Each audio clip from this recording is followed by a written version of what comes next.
Hi hello welcome back to my channel Sindhu signature vlogs. Please నా recipes కనుక నచ్చినట్టయితే నా ఛానల్ని సబ్స్క్రైబ్ చేయండి, లైక్ చేయండి, అలాగే మీ ఫ్రెండ్స్కి షేర్ చేయండి. సబ్స్క్రైబ్ చేసి నా ఛానల్ని సపోర్ట్ చేయండి. ఇది వచ్చేసి మష్రూమ్ బటర్ మసాలా. చాలా సింపుల్గా టేస్టీగా రెస్టారెంట్ స్టైల్లో ఎలా చేసుకోవచ్చో నా స్టైల్లో చూపిస్తాను.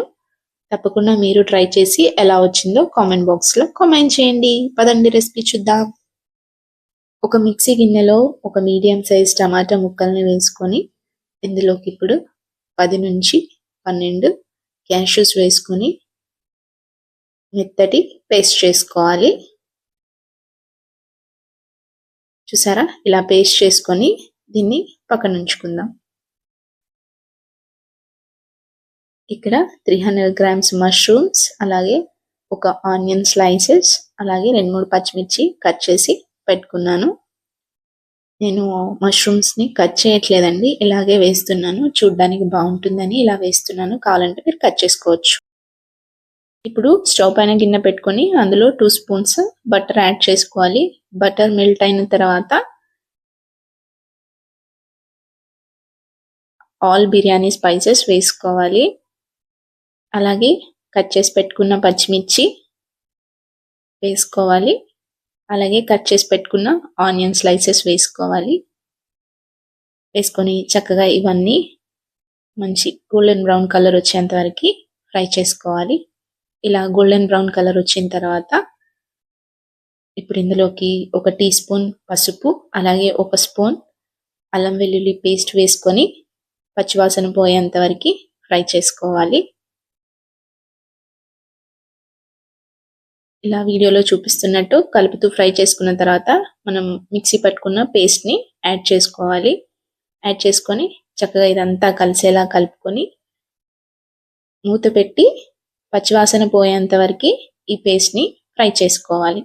2 మినిట్స్ తర్వాత మూత తీసి చూసారా, చక్కగా ఫ్రై అయిపోయింది. ఆయిల్ పైకి తేలి ఒకసారి కలుపుకొని ఇప్పుడు ఇందులోకి మీ టేస్ట్కి సరిపోయేంత కారం యాడ్ చేసుకోవాలి.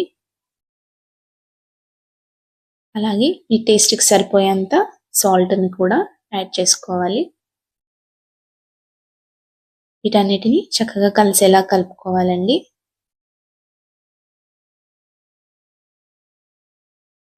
ఫ్లేమ్ని మీడియం ఫ్లేమ్లోనే ఉంచుకోవాలి, హై ఫ్లేమ్లో ఉంచొద్దు, మాడిపోతుంది. ఇప్పుడు ఇందులోకి క్లీన్ చేసి పెట్టుకున్న మష్రూమ్స్ని యాడ్ చేసుకోవాలి. ఇలా అన్ని మష్రూమ్స్ యాడ్ చేసుకున్న తర్వాత చక్కగా ఈ మసాలాలన్నీ మష్రూమ్స్కి పట్టేలాగా బాగా కలుపుకోవాలి. మసాలాలన్నీ మష్రూమ్స్కి పట్టేలా కలుపుకున్న తర్వాత మూత పెట్టి ఒక 5 నిమిషాల సేపు మగ్గించుకుందాం. 5 నిమిషాలు మగ్గించుకున్న తర్వాత మూత తీసి ఒకసారి కలుపుకోవాలండి. ఇలా చక్కగా అంతా ఒకసారి కలుపుకొని ఇప్పుడు ఇందులోకి మీ గ్రేవీ కన్సిస్టెన్సీ తగ్గట్టు వాటర్ని యాడ్ చేసుకోవాలి. నేను ఇక్కడ 1 గ్లాస్ వాటర్ని యాడ్ చేస్తున్నాను. యాడ్ చేసి అంతా కలిసేలాగా కలుపుకొని మూత పెట్టి గ్రేవీ థిక్ కన్సిస్టెన్సీ వచ్చేంత వరకు కుక్ చేసుకోవాలి. ఒకసారి సాల్ట్ చెక్ చేసుకోండి. చెక్ చేసుకొని మూత పెట్టి కుక్ చేసుకోవాలి. మధ్య మధ్యలో కలుపుతూ కుక్ చేసుకుంటే కర్రీ మాడిపోదండి. ఫ్లేమ్ని మీడియం ఫ్లేమ్లోనే పెట్టి కూర దగ్గర పడేంత వరకు కుక్ చేసుకోవాలి. మధ్య మధ్యలో కలుపుతూ కుక్ చేసుకున్న తర్వాత చూసారా, కర్రీ దగ్గర పడుతుంది. ఇలా కర్రీ దగ్గర పడుతున్నప్పుడు ఇందులోకి కొంచెం మసాలాని యాడ్ చేసుకోవాలి. అలాగే క్రష్ చేసి పెట్టుకున్న కొంచెం కసూరి మేతిని కూడా యాడ్ చేసుకోవాలండి. మంచి ఫ్లేవర్ వస్తుంది కర్రీకి. సో ఈ రెండింటిని బాగా కలిసేలా కలుపుకొని మరొక 2 నిమిషాల పాటు లో ఫ్లేమ్లో పెట్టి మగ్గించుకోవాలి.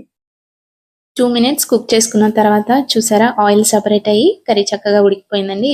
ఇప్పుడు ఇందులోకి కట్ చేసి పెట్టుకున్న కొత్తిమీర, పుదీనాని యాడ్ చేసుకొని స్టవ్ ఆఫ్ చేసుకోవడమే. అంతే అండి, చాలా సింపుల్గా mushroom butter masala curry ready అవుతుంది. తప్పకుండా మీరు ఇలా ఒకసారి ట్రై చేయండి. నా రెసిపీ కనుక నచ్చినట్టయితే ప్లీజ్ నా ఛానల్ని సబ్స్క్రైబ్ చేయండి, లైక్ చేయండి, అలాగే మీ ఫ్రెండ్స్కి షేర్ చేయండి. సబ్స్క్రైబ్ చేసి నా ఛానల్ని సపోర్ట్ చేయండి. Thank you. Bye bye.